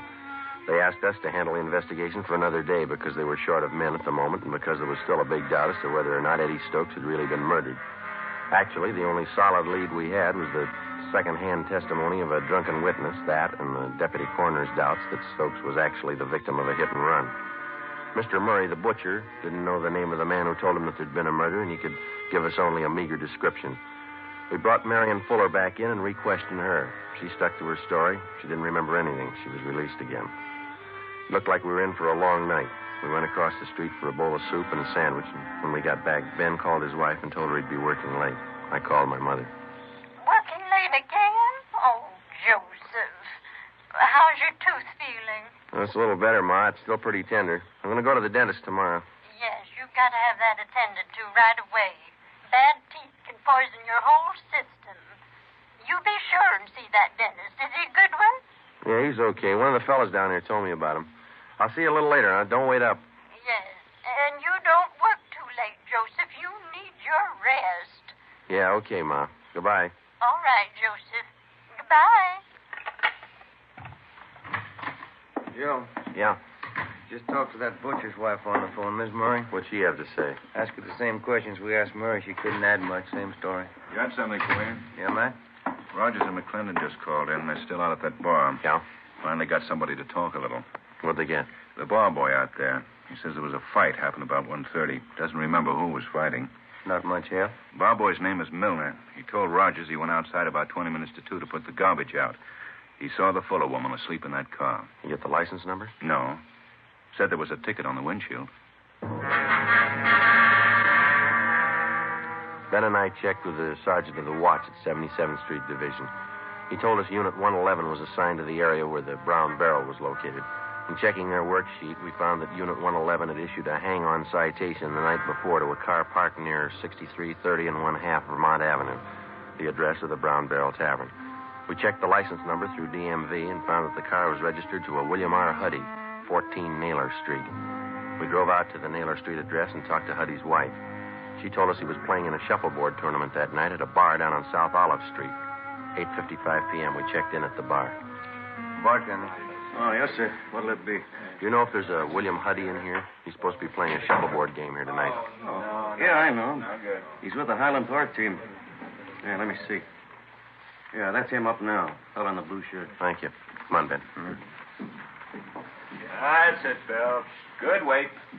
Make it another 3. That cleans him. Good one, Bill. Yeah, that's pretty close. Beat that one, Max. Excuse me? Yeah? Are you William Huddy? Yeah, that's right. Police officers. We'd like to talk to you a minute. Oh?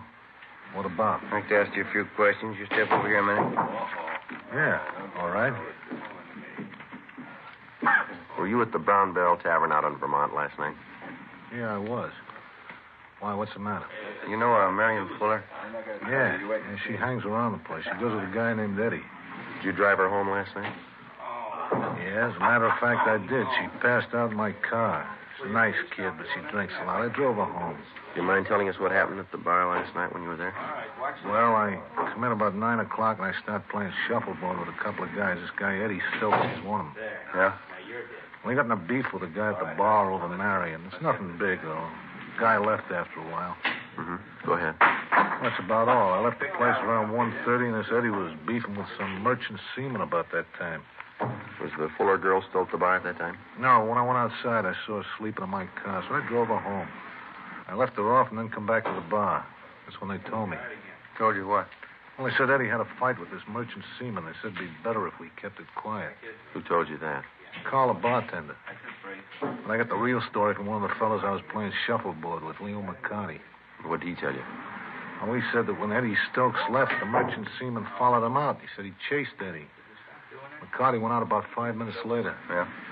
Well, the merchant seaman was gone, and Stokes was lying in the gutter down the street. Mm-hmm. Did McCarty look at him? Yeah, he said Stokes looked pretty bad. Said he looked like he was dead, but I wouldn't believe that. Why not? This McCarty always exaggerates. 10:15 p.m. We had William Huddy come back to the office with us, where we questioned him further and took his statement. Then we had his friend Leo McCarty brought in, along with the bartender at the Brown Barrel Tavern and the customers that he'd framed his story with. McCarty was the first to give us the straight story, and then the others followed. The bartender, Carl Jansen, who also owned the bar, was the last to break. How about it, Jansen? Why didn't we get a straight story to begin with? What about the publicity? How would that look? A murder around my place. Could work out worse than that, Mr. Jansen. You've been withholding evidence. You talked these people into the same deal. I'd protect myself. The newspapers, all the scandal, recommends business. I had to keep it quiet. It's not my fault that Stokes is killed. I didn't do it. I'm not to blame. No, but you know who is to blame. Now, how about it? Who is he? Well, he works on the ships. Comes in here most of the time when he's in port. What's his name? Henry Baxter. I've cashed some of his paychecks. Ben, you better get the captain now. Yeah, okay. Hit and run felony Friday. Oh, yeah. No, just a minute. For you, Jansen. Oh, yeah. thank you. Yes. Oh. Yes, Frida, just a minute. Sergeant. Yeah. It's my wife. She's at the bar now. She thought you ought to know. Yeah? Henry Baxter. Frida says he just came in.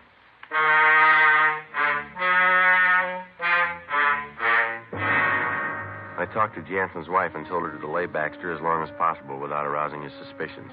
11:25 p.m. Ben and I and Mr. Jansen, along with Rogers and McClendon, drove out to the Brown Barrel Tavern on Vermont.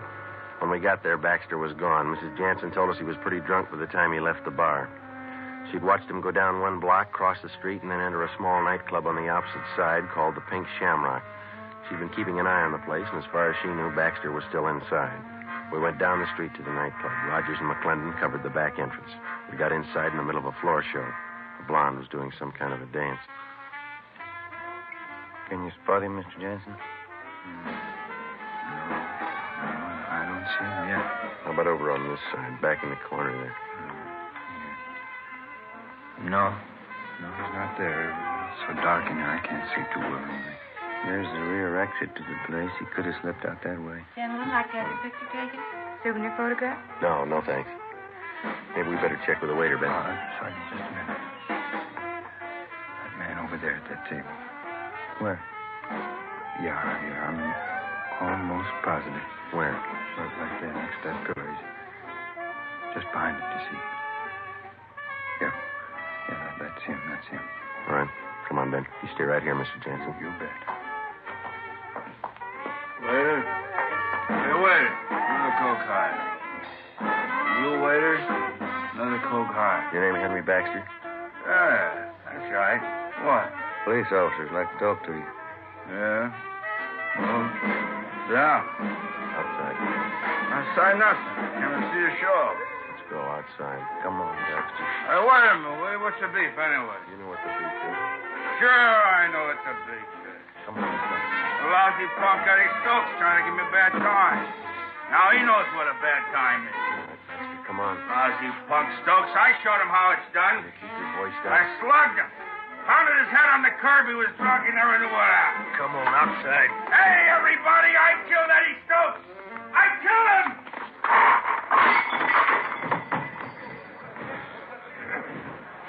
Back down.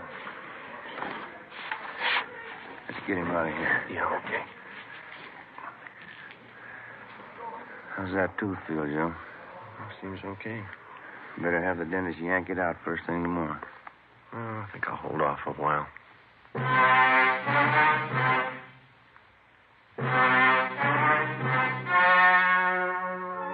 The story you have just heard was true. Only the names have been changed to protect the innocent. On July 30th, trial was held in Superior Court, Department 87, City and County of Los Angeles, State of California. In a moment, the results of that trial.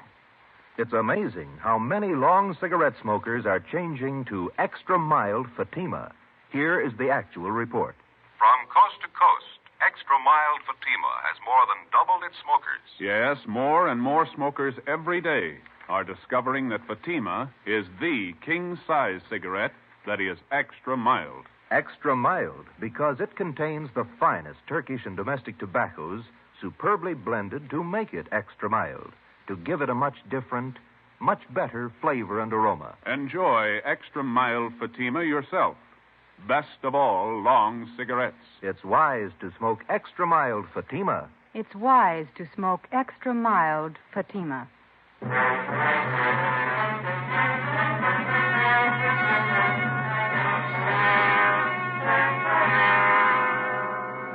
Henry John Baxter was tried and convicted in Superior Court of manslaughter. He received the sentence as prescribed by law and is now serving his term in the state penitentiary.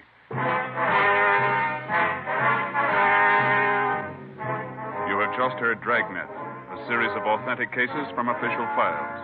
Technical advice for Dragnet comes from the Office of Chief of Police W.A. Wharton, Los Angeles Police Department.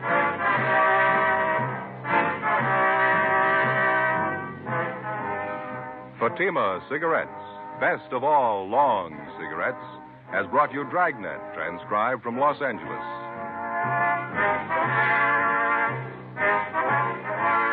Sarah Berner stars in Sarah's Private Caper next on NBC.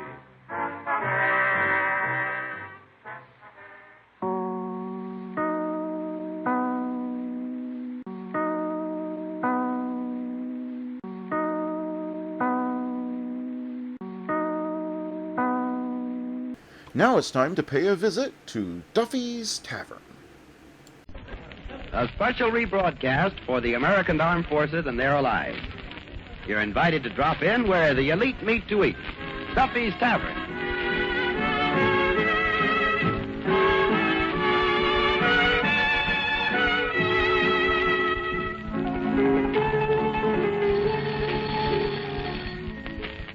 Hello, Duffy's Tavern, where the elite meet to eat. Archie, the manager, speaking. Duffy ain't here.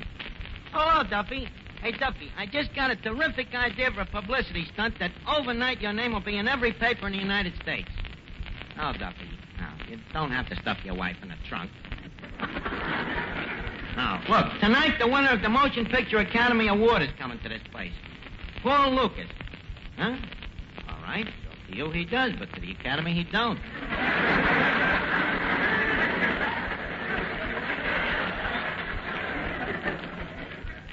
What are you talking about, Duffy? The guy's a great actor. Huh? All right, who's better? Huh? Betty Grable. Duffy, they're different. They stack up different. Yeah, huh? Betty Grable has got what? Uh-huh. Uh-huh. Well, yeah. Uh-huh. Uh-huh. But what about the histrionic ability? Histrionic ability? Well, that's when you can pack a theater without displaying a single uh-huh. Yeah. And besides, an actor like Lucas, you know, he helps the story of a picture. Well, certainly, if Betty Grable was in Watch on the Rhine, who'd watch the Rhine? My idea? Oh, well, tonight we're going to publicly give Paul Lucas an award. Yeah, the Duffy Oscar for perfect entertainment. Huh? It spells D-O-P-E? Well, Duffy, it's your award. I'll call you back. Okay. And so, Mr. Lucas... Mr. Archie... Just a second, Eddie. I'm practicing my speech. And so, Mr. Lucas, it is with great and humble umbrage that we present you with the Duffy Oscar. Mr. Arthur, look, this Oscar, what do it consist of? The great prize, Eddie, a year's free meals at Duffy's Tavern. That ain't no Oscar. That's a Mickey. Oh, poor Mr. Lucas. What do you mean, poor Mr. Lucas? From Watch on the Rhine to calling Dr. Kildare. All right, Eddie, so the food is bad here, but don't forget, it's only on account of the quality. Plus the cuisine. Besides, you know, an actor will eat anything that's free, you know. And besides, with an award like this, Eddie, it ain't the food. It's what it stands for, no? Well, most of ours has been standing for years. Yeah, but an award means something. You don't realize what an award means to an actor's ego. What's that ego? Ego? Well, it's hard to explain. It's something in an actor that, when he gets hit in the kisser with a tomato, he says they gave him a testimonial dinner.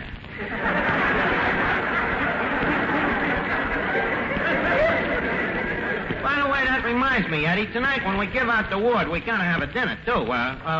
Tell me, what looks good in the kitchen? The chef. He just got a haircut. Yeah, huh? Don't be so facetious, Eddie. I protest. You protest what, Miss Duffy? Paul Lucas must not win this award tonight. Says who? Says me, Miss Duffy, the executive secretary of the 3rd Avenue chapter of the United Betty Davis Fan Club, Local 804. Now, wait a minute, Miss Duffy. You belong to a Betty Davis fan club? Well, certainly all loyal American women do. Oh, what do you do at a meeting of a Betty Davis fan club? We sit around and cry. Yeah, that I can see, yeah. Well, you sit around and cry, huh? Sure. A girl has to get some fun out of life. Yeah. So at this dinner tonight, I am going to vote for Betty Davis for the best action. Yeah, huh? On what grounds? On the grounds that she can cry rings around Paul Lucas. Oh, what grounds, huh? Oh, boy, what a joke, huh? Well, that's one way to get out of a dopey argument like that, anyway. Evening, Archie, me boy. Well, Officer Clancy, how are you? How's things in the crime and punishment business these days? Oh, nothing much doing, Archie. Nothing doing? No. Things have been pretty quiet since Blacktop drowned. Yeah, huh? Well, hey, Clancy, we was just having a discussion here. Now, who was your favorite actor? Well, who is your favorite actor? I ain't saying first. You're the cop, you know. First, tell me who was yours. Well, I have no particular favorite. Oh. No, I'm a man who's impartial. I like anybody who's a good actor. Dennis O'Keefe, Donald O'Connor, Pat O'Brien, Maureen O'Hara, Maureen O'Sullivan. Mm-hmm. Strictly impartial, huh, Clancy? Yeah. Who's your favorite, Haji? Paul Lucas. Paul O'Lucas? Yeah. Now, what picture is he in? He was in The Watch on the Shannon. Pat O'Brien, Maureen O'Hara. I think the guy is Shamrocky. Say, Clancy. Well, good evening, Miss Duffy. My, you're always such a constant surprise to me. Just think. I knew you when you were a homely little girl, and now you're grown up. Oh, Clancy, you and your blondie. Say, Clancy, don't you like Betty Davis? Betty Davis? Yeah, she takes off a pretty good part. I'm always pleased when my wife goes to see her. It depresses her. Hello, Finnegan. Hello, Miss Duffy. Hello, Finnegan. I think I said that before. Yeah, you repeated something you had, no doubt. Finnegan, tell me, who was your favorite movie star? Let me see. My favorite feminine star is... Oh, dear, that guy, I don't know his name. He's always in the beginning of the picture. Always in the beginning of the picture? Yeah, he's got long, shaggy hair all over his face, and he talks like this. Finnegan, that's the MGM Lion. Oh, what a dope. What do you think of Betty Davis, Finnegan? Betty Davis? That's a very funny name. She gives me a million laughs. Finnegan, you're thinking of Joan Davis.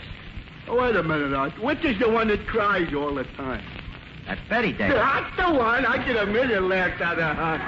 Oh, boy. Well, look, Finnegan, we're going to vote here tonight on our favorite actors. Now, who are you going to vote for? Well, to be frank, Arch, I ain't been keeping up with the movies lately. You ain't been keeping up with them, huh? No. You see, with the manpower shortage in the movie houses being what it is, I feel it is rather unsporting to sneak in. Yeah, huh? But, Finnegan, the big movie houses downtown still have lots of ushers. Why don't you sneak in there? Well, the prices don't change until 8 o'clock. Then I get tired of waiting.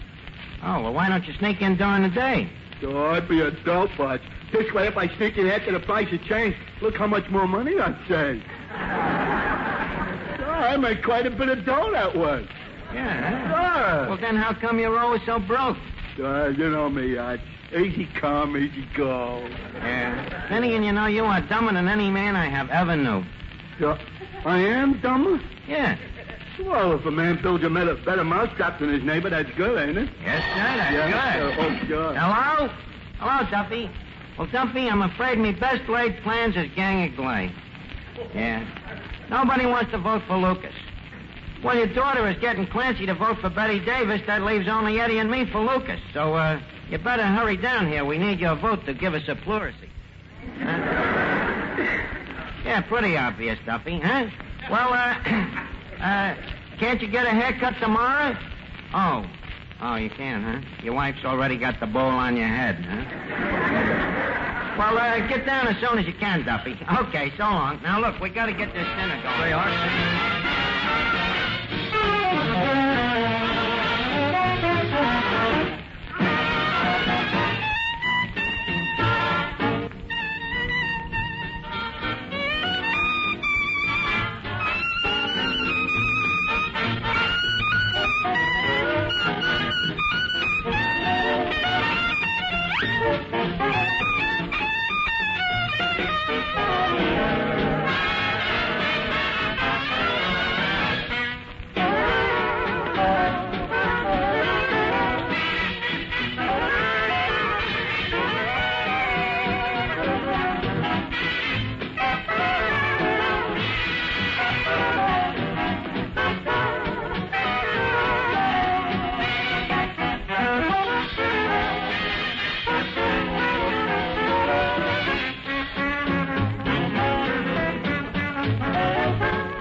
And now, folks, we present our singing star, Miss Ann Hogan, who created sensation here at Duffy's Tavern last week by picking up a quarter with her teeth.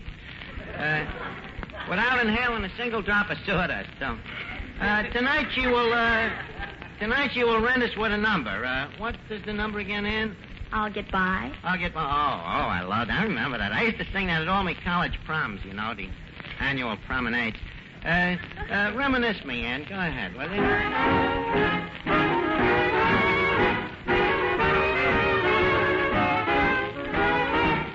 I'll get by as long as I have you. Though there be rain and darkness too, I'll not complain. I'll see it through. Poverty may come to me, that's true. But what care I? Say I'll get by as long as I have you. I'll get by as long as I have you. Though there be rain and darkness too, I'll not complain. I'll see it through. Though you may be far away, that's true. But what care I? Say I'll get by as long as I have you.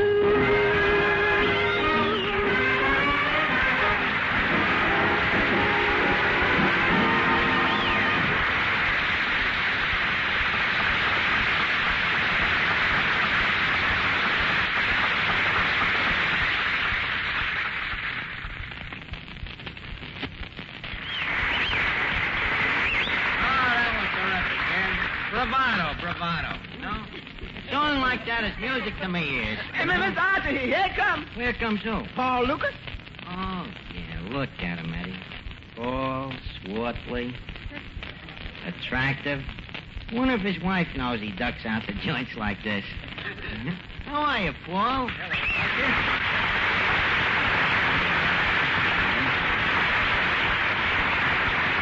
Well, Mr. Lucas, leave me say that it is with great appendage that we bid encore to a thespian of your most humble ilk. Paul, old sock and buskins, we are certainly glad to have you here again. Well, Archie, I'm glad to be here again. Thank you, Paul. We certainly have missed you, Paul. I've missed you too, Archie. Now, leave us both supply, huh? Okay, as you prefer. Well, how's the old place look to you, huh? Different. Looks different, yeah. Yes. I remember when I was here last, it was sort of a decrepit, dilapidated dive. Yeah, well, what do you think of it now? I think you've let it run down. You think so, huh?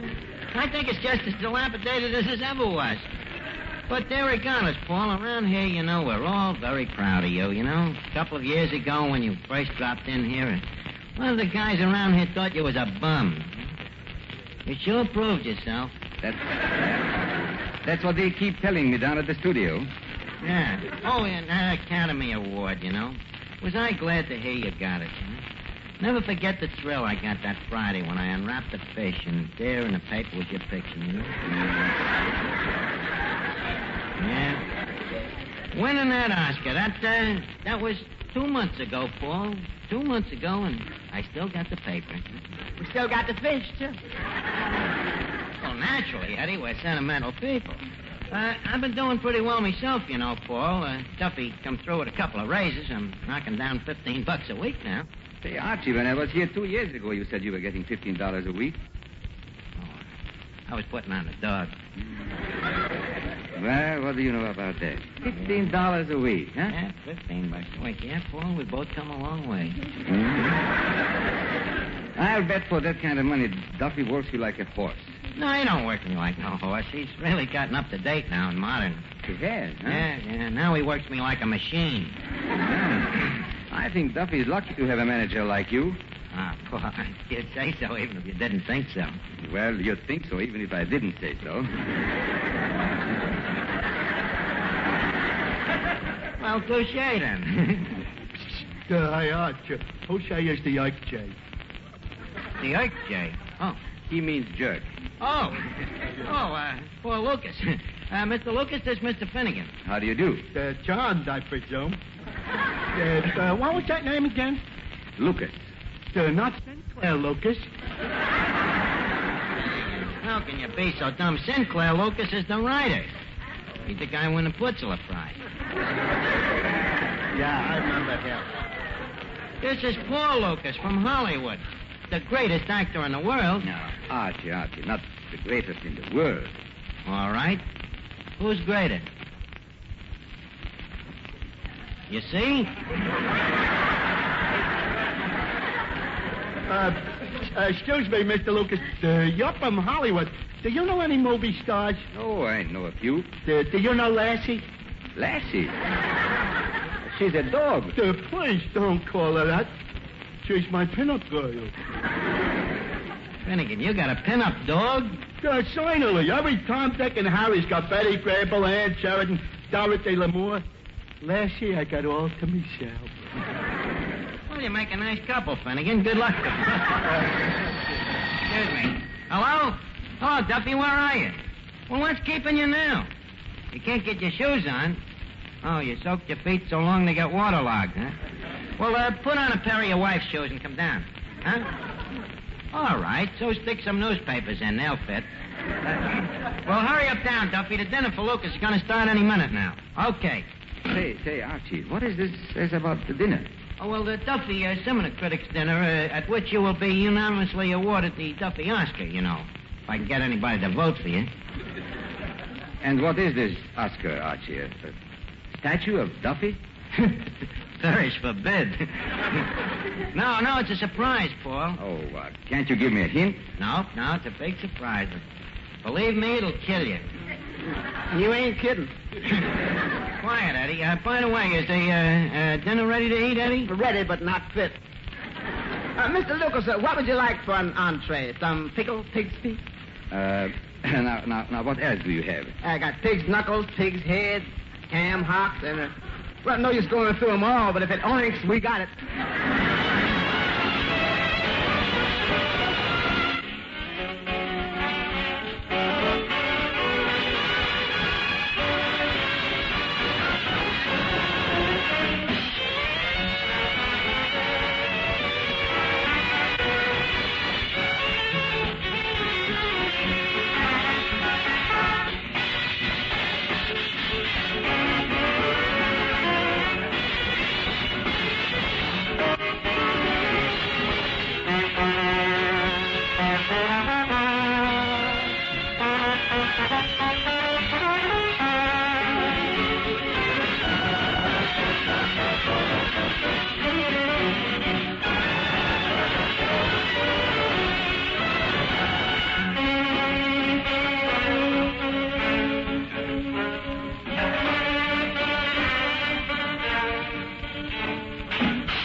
Well, folks, the Duffy Academy dinner is now called to order.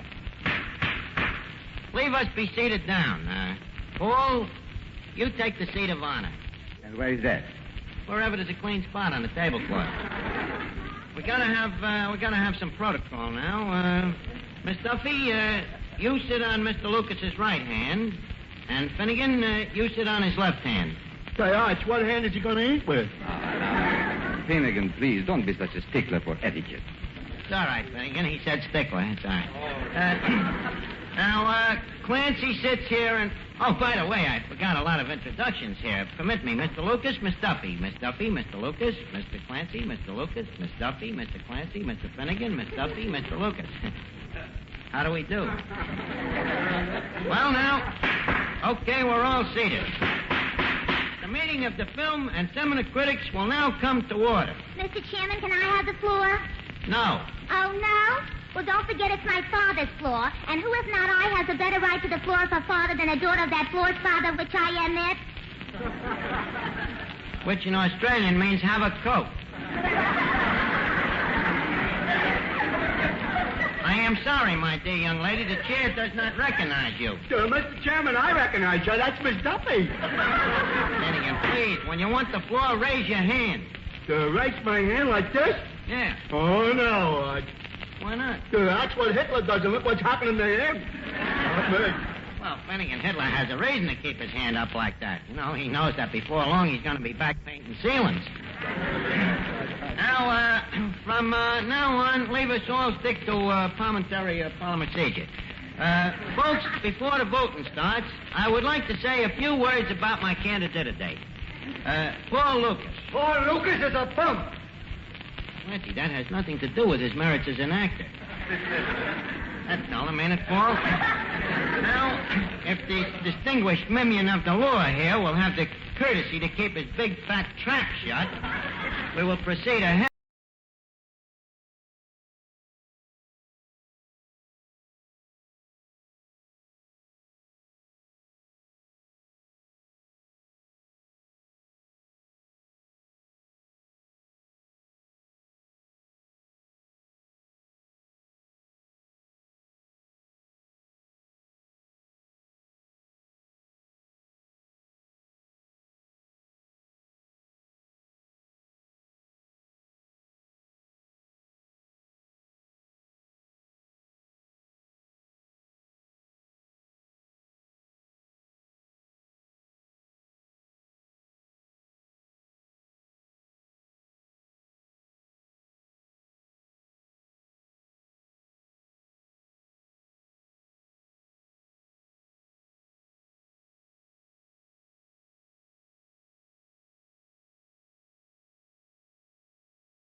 Ladies and gentlemen, the secret word tonight is water. W-A-T-E-R. Really? Yo!